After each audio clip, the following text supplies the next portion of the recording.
Today we're going to talk about chromatic enclosures. These are used often in the bebop language, and what it does is highlight a note by going above by a half step, below by a half step, and then hitting the target note. Okay, so let's say our target note is C. We're going to go a half step above that with a D flat, half step below with a B, and then we hit the C. So, sounds like this. Think about the enclosure as a pickup, basically. So we're going to lead to the C on the downbeat of 1. So we're going to go 1, 2, 3, 4, and 1. 1, 2, 3. So you can hear it leading into that C. Okay, let's do it one more time. 1, 2, 3. Okay, now let's do one around an F. So we're going to go G flat, E natural, F. 1, 2, 3. Okay. So your ear will start to pick up this pattern. So listen to this. I'm going to play.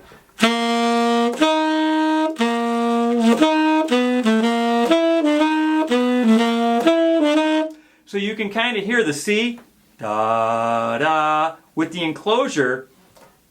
Let's break it into components. Half step above, the upper part. The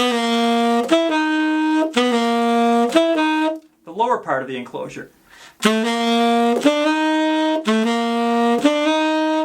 Now the whole enclosure, the upper, the lower, and then the target. The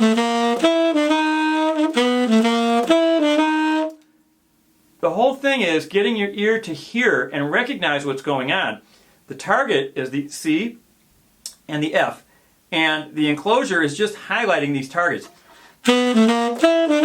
Okay, now I've got to wait for you to practice this to really get it in your fingers and to get it in your ear. This is a little phrase that I heard Bud Powell play when I was listening to a very early Sonny Stitt album, and I heard Bud Powell do this in his piano solo, and I was really knocked out by it. I really liked it. He put this cool rhythm on it, and he just went like this.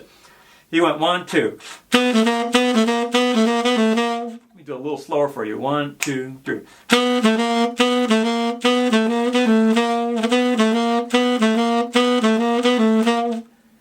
So, do that. You'll get it in your fingers, you'll get it in your ear, and it's going to be very good for you to hear the enclosure. Let's do it enclosing an F.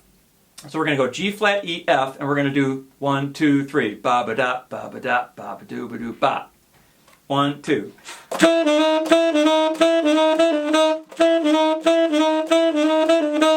Notice that I'm putting an accent on that final note because I want to indicate that that's the end of the phrase.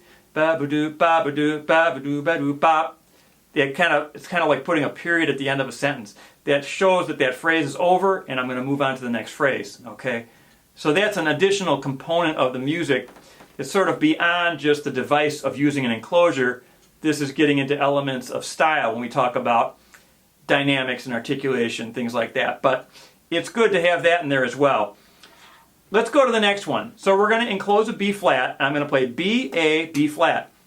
And now we'll put the Bud Powell lick. Okay? So, let's do a couple of those. 1, 2. We're going to start with the enclosing around C. With the Bud Powell lick. 1, 2.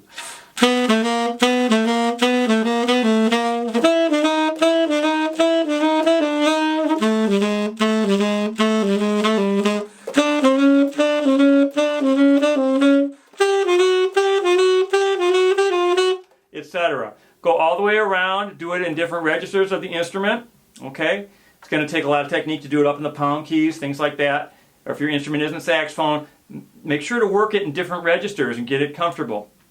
Okay? But that's the basic concept of the enclosure, and I think once you start working on it, you're going to hear it. I'd like you to try to, when you're listening to your favorite recordings of jazz artists, try to take note of where they're doing their enclosures. I think once you start practicing them, they're going to start jumping out at you. You're going to say, oh man, that's an enclosure. I didn't notice that before, but now I see what he's doing. Okay? Okay?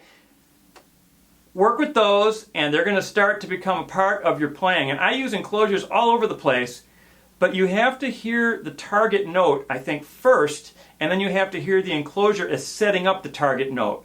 So it's not just like, I'm just going to throw an enclosure here. It's that I hear the target note.